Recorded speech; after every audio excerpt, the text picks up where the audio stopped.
Olá, tudo bem? Hoje o nosso bate-papo vai ser com o advogado Rafael Gouveia Viana, que vai conversar com a gente sobre os detalhes do distrato que vem diminuindo aí ao longo dos anos por conta da lei do distrato. Não é isso, Rafael? Primeiro de tudo, obrigada por ter aceito o nosso convite mais uma vez para estar aqui conosco. Oi, Cristiane, tudo bem? Eu que agradeço aí poder fazer parte desse programa com vocês.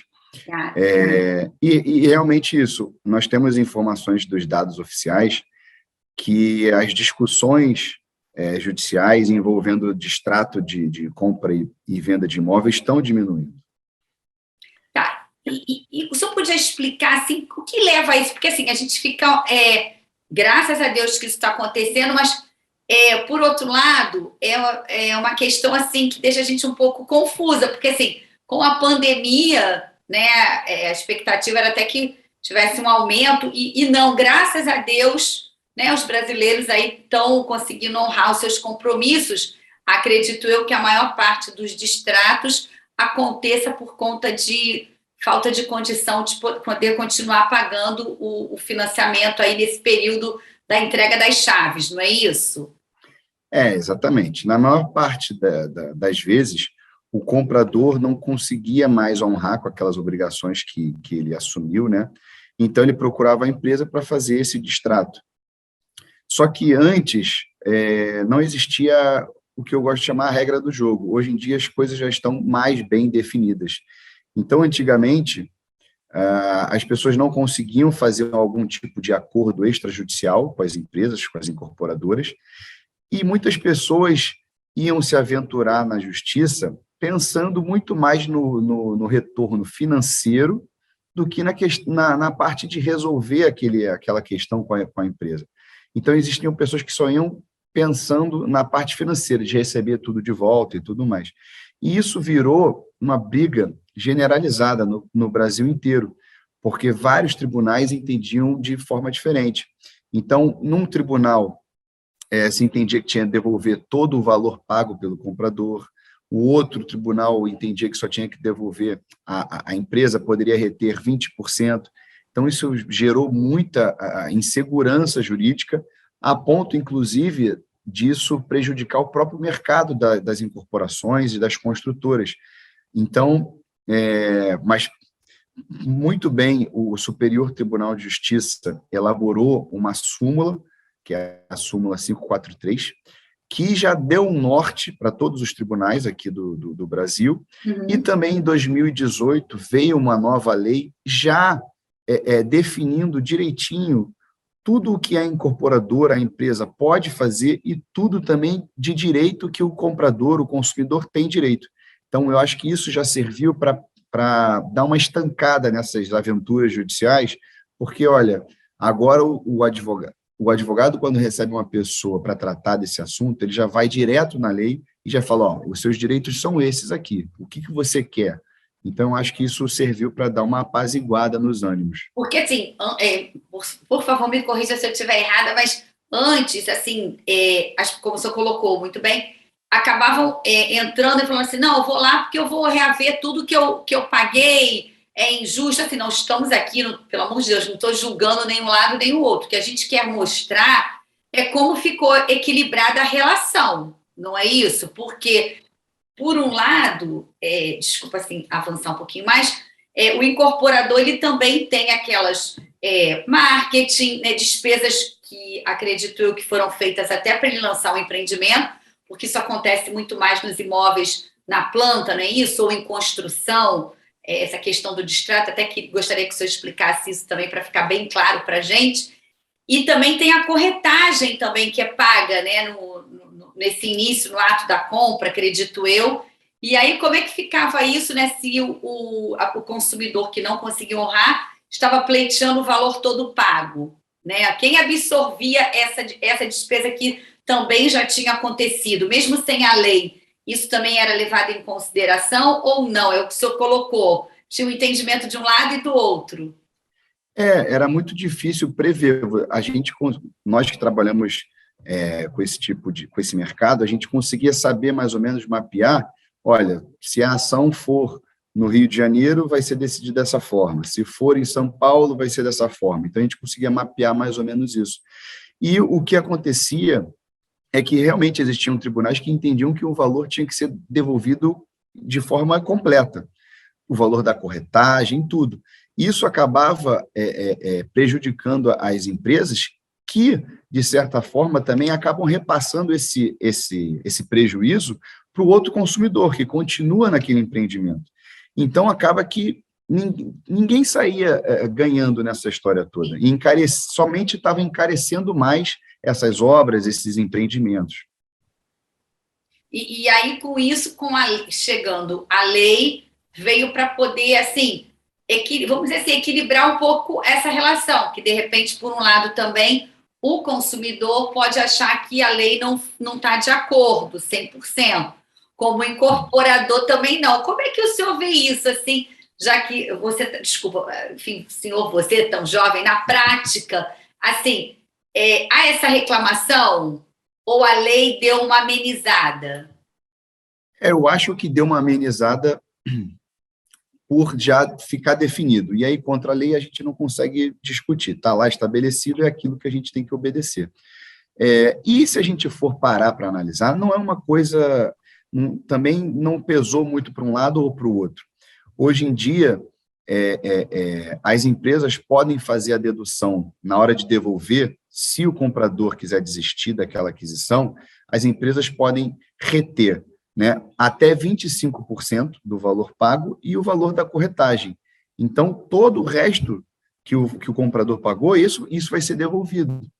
Então, se a gente parar para analisar, uma quantia aí de 20 a 30%, eu acho que está de acordo, está dentro do viável, vamos dizer assim, tanto para a incorporadora, para receber uma multa, para poder continuar com aquele empreendimento, e também para o comprador, para poder receber aquele dinheiro que ele não vai usar naquele imóvel, ele não vai usufruir daquele bem. E aí, quando se faz o distrato, tem, assim, um período... Porque, por exemplo, vamos lá, né? Geralmente a obra aí leva em torno de 24 meses, dependendo, né, da magnitude do empreendimento, 18, 24 meses. Nesse caso específico, a gente está mais citando aqui as obras que contam com aquele financiamento durante a obra e depois a pessoa vai ou quita, né, no repasse, que chama, né, na hora que o imóvel fica pronto, ou quita no repasse o saldo devedor, ou busca um agente financeiro para fazer esse pagamento. É isso. Na maioria dos casos é isso que acontece, não é isso? Exatamente. E é importante também só esclarecer que nesse caso da dedução, né, da incorporadora poder ficar com uma parte do valor, é só quando o comprador desiste daquela aquisição. Porque se a falha, se o rompimento do contrato for por parte da empresa, do incorporador, aí o valor tem que ser devolvido de forma integral, não tem discussão. Tá, mas aí foi, no caso, o incorporador que, por algum motivo... Isso acontece? Exatamente. Assim, acontece com frequência? Não muito, ou sim? Não, tem diminuído. Lá atrás existiam mais casos. Hoje em dia, a coisa está ficando mais segura. É claro que uma pessoa que vai comprar um imóvel, é bom investigar o passado, né, daquela empresa. Ótimo. Tem que ver. Acho que isso em qualquer contrato que a gente vai estabelecer, né? Você tem que conhecer quem está do outro lado. Se é uma pessoa confiável, é bom verificar o histórico dela de outros empreendimentos, se ela é nova no seu estado, como que ela já atuou em outros estados. Precisa ter essa base de segurança, é importante. Porque aí o senhor abriu um caminho, né, que é um leque muito importante, que nós não estamos, quando se compra um imóvel, né, é um bem com valor mais elevado, a pessoa, de repente, não vai comprar à vista, vai comprar, né, financiado, vai ter aí uma prestação durante aí 20, 25 anos. Então, é uma coisa, né, a longo prazo. Então, é bom também pesquisar, e principalmente quem está comprando um imóvel na planta, ter esse histórico, Exato. Não é isso, o Rafael? Sim, ainda mais na planta, porque vai virar um relacionamento, né? Você vai ter um relacionamento com aquela empresa durante muito tempo. Então, é bom você pesquisar e se orientar muito bem de quem é aquela empresa, qual é o histórico dela de outros empreendimentos, porque muitas vezes aquela empresa pode até honrar com seus compromissos, mas às vezes não está no perfil da pessoa que quer comprar aquele imóvel. Ela atrasa algum tempo. Então, assim, é de suma importância, é imprescindível pesquisar sobre a empresa, sobre o passado dela, certidões, saber se o imóvel, se aonde está aqui, né, onde vai se estabelecer o imóvel, se está tudo ok naquele terreno. Todas essas coisas a gente precisa se orientar e se cercar do máximo de informações. E é sempre bom também ter assim uma assessoria, né, assim, de um advogado, né, uma pessoa que também entenda, porque é uma compra, vamos dizer assim, né, se bobear, uma das maiores compras do brasileiro, né, de maior vulto. Então, esse cuidado, né, e sempre, acredito eu, desconfie também de muitas facilidades, né, porque aí a gente agora está abrindo até um leque. A gente começou com o distrato, mas também não dá para falar de distrato sem falar destes cuidados, né, que são os cuidados iniciais para a aquisição do contrato. Então, você Exatamente. colocou, não é isso? Exatamente, porque o que a gente já pegou de casos que uma empresa de fachada vai num terreno e faz uma propaganda e tudo mais, mas quando vai ver, não é a pessoa que tem direito de explorar naquele terreno, não tem nenhuma autorização.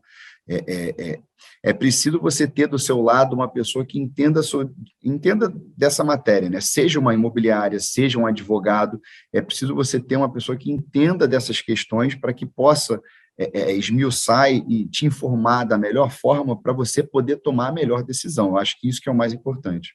Tá, e aí, pegando essa carona, ele fez uma boa, no início deu tudo certinho, seguiu as orientações, né? Assistiu o nosso programa, está com as orientações que você passou, mas aí chegou um momento que, de repente, né, ninguém está livre disso, perdeu uma renda, alguma coisa assim. Naquele momento, ele não conseguiu, começou a verificar que o orçamento não ia comportar com que a entrada de renda que ele tem. E aí, existe um momento assim que é o momento certo para fazer o distrato? Como é que a gente colocaria isso? Eu colocaria que o momento certo do distrato é quando o comprador sentir no bolso. E Tá. quando o comprador sentir no bolso, eu acho que o mais importante é tentar conversar com a empresa para conversar, ó, tô passando por uma necessidade, vou precisar rever aquele contrato que eu fiz com vocês. Pode também ir numa instituição financeira para ver se consegue renegociar a dívida, alargar mais, né? Eu acho que resolver de forma extrajudicial, na forma do acordo, é sempre a melhor das opções. Até porque, se a gente for para a justiça, vai demorar muito tempo, vai onerar muito, porque a justiça hoje em dia é cara, advogado é caro. Então, é sempre bom, quando o comprador sentir que vai precisar que seja fazer o distrato, ele pensar primeiro em renegociar.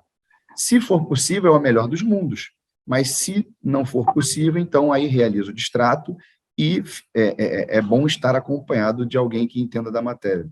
E quando acontece esse processo do distrato, né, que realmente não teve jeito, ele procurou a negociação, né, renegociar, enfim, mas chegou às vias de fato mesmo com a construtora, enfim, existe um prazo, por exemplo, para que seja feito, tem que ser direto com eles ou tem que ser via justiça, porque a gente quer tirar todas as dúvidas, que é um tema delicado, e é bom a gente aproveitar aqui essa entrevista com você para poder ficar um pouquinho, né, sabendo um pouquinho mais sobre isso. Sim. Quando eu falo que a questão pode ser resolvida de forma extrajudicial, é fora do judiciário.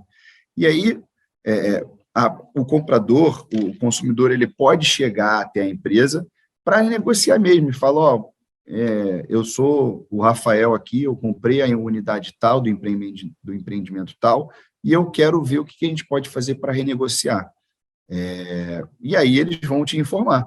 Se por acaso não for possível essa negociação, você pode, inclusive, ir na justiça também procurar os seus direitos de renegociar aquele contrato.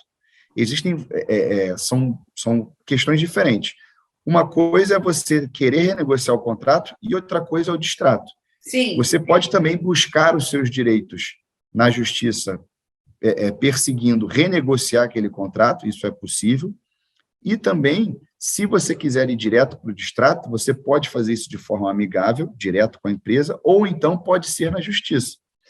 Sempre que for fora da justiça, de forma extrajudicial, você vai ter um contrato, um documento, que é bom analisar todo esse documento, se ali tem tudo o que você combinou com o representante da empresa, e se for já para a esfera judicial, aí é o juiz que vai decidir. Aí vai sair uma sentença determinando tudo o que deve ser feito. Porque, assim, parece meio óbvio, mas eu estou puxando mesmo para a gente esmiuçar, porque ele pode chegar numa determinada empresa e, de repente, a empresa não aceitar. E aí vai fazer com que ele tenha que recorrer à justiça. Ele estava querendo resolver de uma forma até mais rápida, né, como você colocou, mas não foi possível. E aí ele vai ter que recorrer ao judiciário. E aí vem a morosidade. Aí eu queria que você respondesse no próximo bloco. Geralmente, se isso tem acontecido, assim, a gente já sabe que diminuiu, mas esse tipo específico tem acontecido? Você vai responder já já no próximo bloco. Fique aí que a gente já volta. Tchau, tchau. Tá bom, então. Tchau, tchau.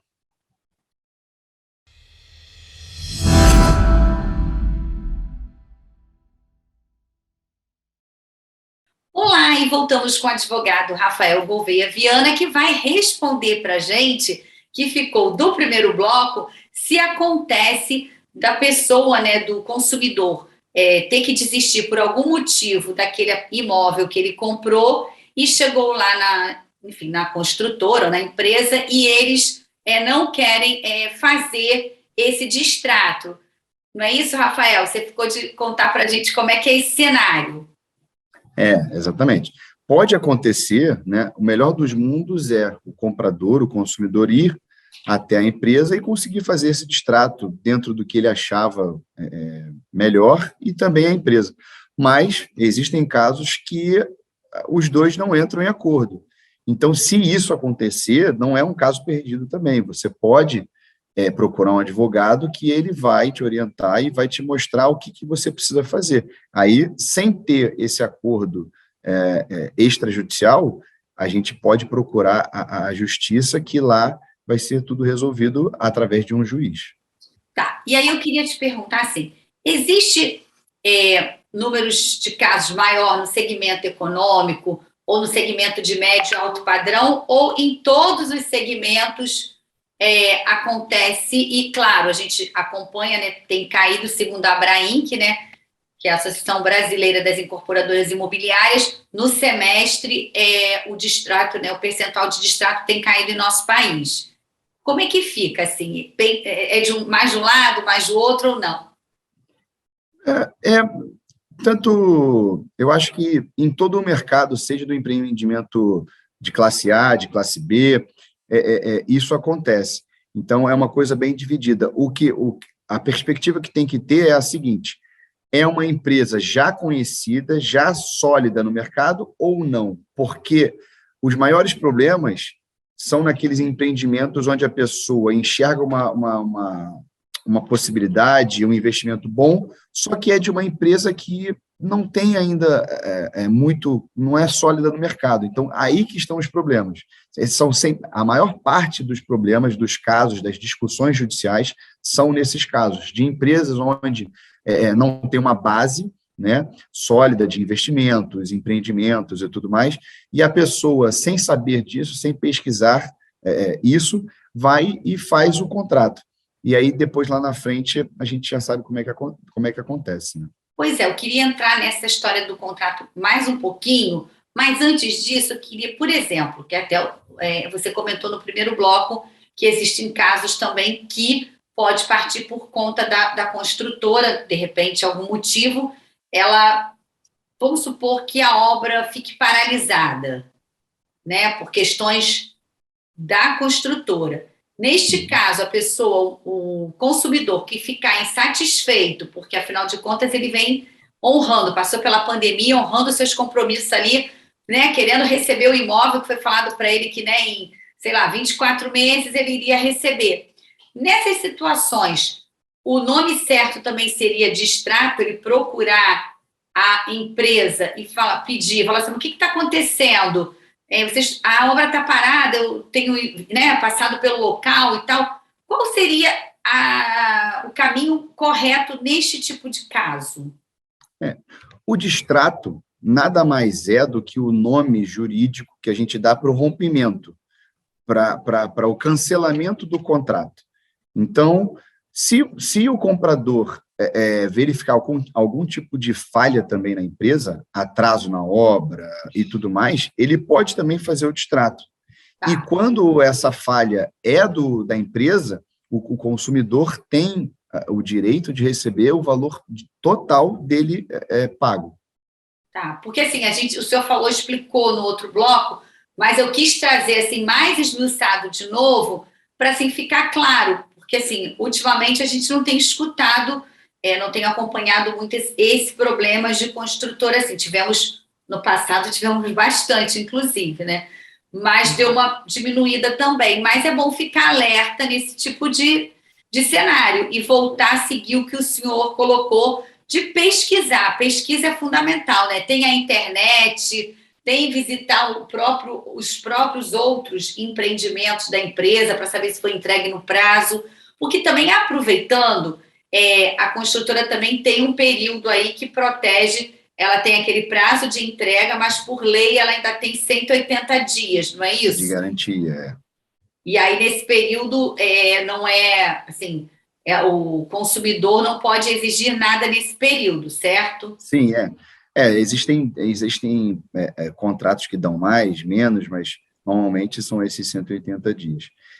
E se a empresa extrapolar isso aí o comprador tem total direito de ir contra a empresa para perseguir os seus direitos.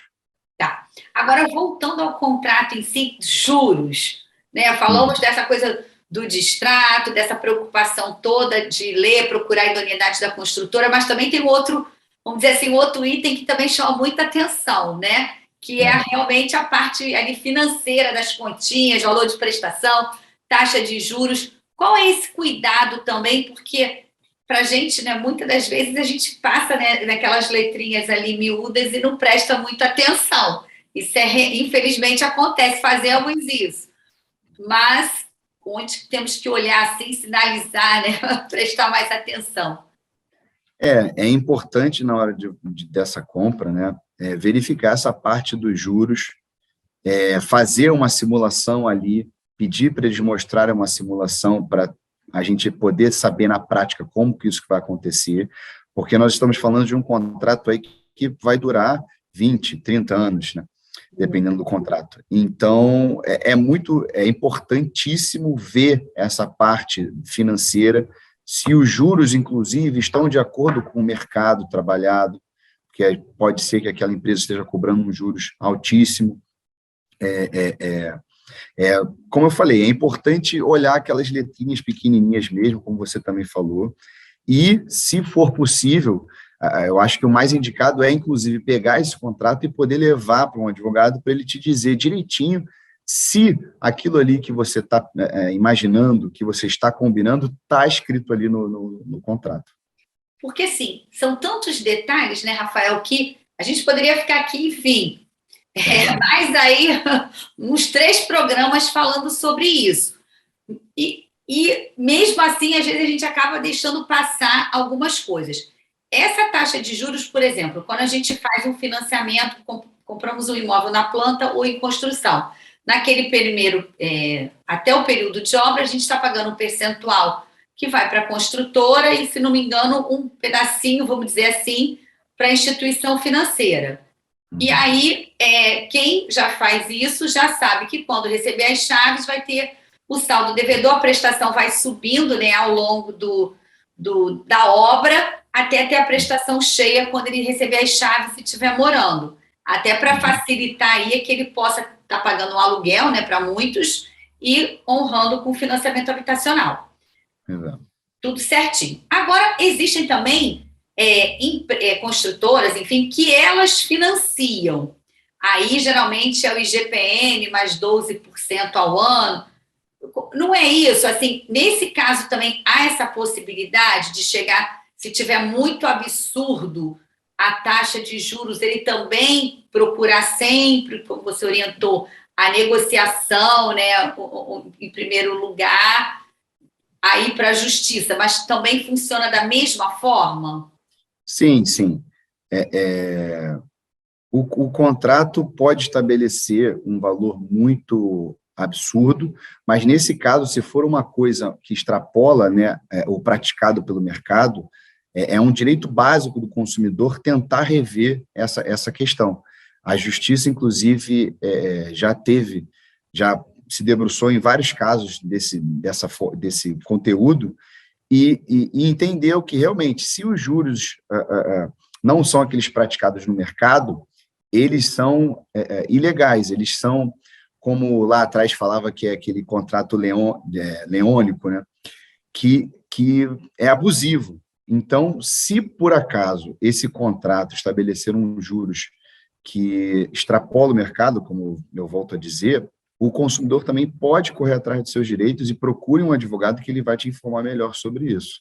Tá. E para a gente fechar, que a gente está se aproximando assim do finalzinho, mas eu queria te fazer uma pergunta e saber se isso ainda existe. É que antigamente existia muito o famoso contrato de gaveta. Uhum. Principalmente na época que o financiamento ainda era assim, vamos dizer assim, escasso, né? Vamos dizer, a Caixa, os bancos, né? A Caixa sempre teve aquele viés, né, focado em habitação, mas também ficou um pouquinho lá, muitos anos atrás, o crédito ainda era um pouquinho difícil, e os bancos privados ainda não tinham entrado com tanta força como a gente tem hoje aí, até uma disputa positiva para a gente que quer comprar um imóvel, né? Porque aí vai de acordo com o seu relacionamento com o banco, enfim, né? Para você ter uma taxa mais acessível. Esse contrato de gaveta ainda existe em dias de hoje? Porque no passado dava muito problema, né? Porque, afinal de contas, quem era o dono para a instituição financeira era o nome que vinha lá no contrato, e não a pessoa que se achava que estava ali naquele contrato de gaveta, é isso? Entre as partes? Hoje em dia ainda se usa muito o contrato, tá? Mas a minha recomendação para todo mundo é que evite esse tipo de coisa, porque o contrato de gaveta você pode se inserir ali numa relação que pode dar problema no futuro. É muito mais fácil você fazer um contrato, registrar tudo direitinho e estar ali já lá no meio daquela relação, do que fazer esse contrato de gaveta. Porque o contrato de gaveta depois pode dar muito problema. Nossa, as opções assim são enormes. Porque você tendo um contrato de gaveta, você não está garantido sobre aquele bem.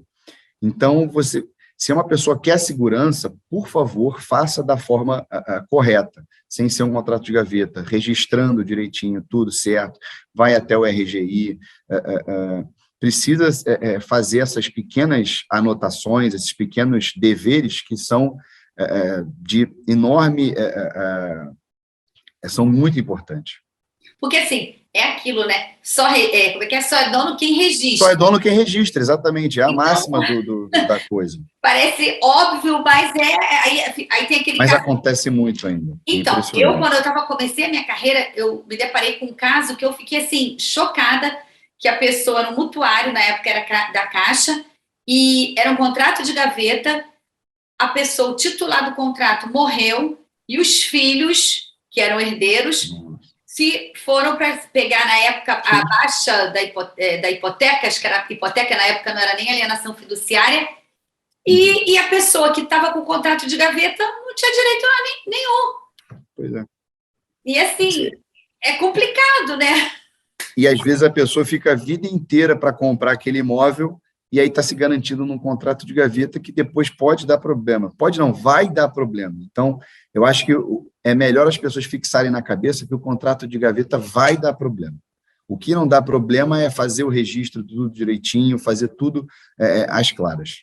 E também sempre desconfiar de tanta facilidade, né, Rafael? Porque aquela coisa de muita facilidade, procura um advogado, procura a defensoria pública, se for o caso, para quem as pessoas que não conseguem, né, dependendo da faixa de renda, vai ter essa orientação também na defensoria pública e outros órgãos para fazer um bom negócio e evitar esse tipo de dor de cabeça, porque em relação ao imóvel, tem que estar tudo certinho, né?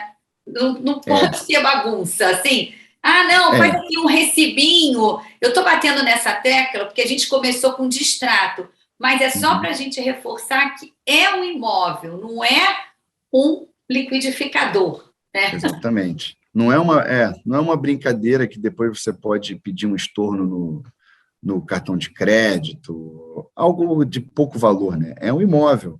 Então, é preciso ter muito cuidado, porque o que mais tem, ainda mais hoje em dia, com internet, com essas facilidades eletrônicas, o que mais tem hoje em dia é gente se passando por empresas, incorporadoras, e diz que vai fazer um empreendimento não sei aonde.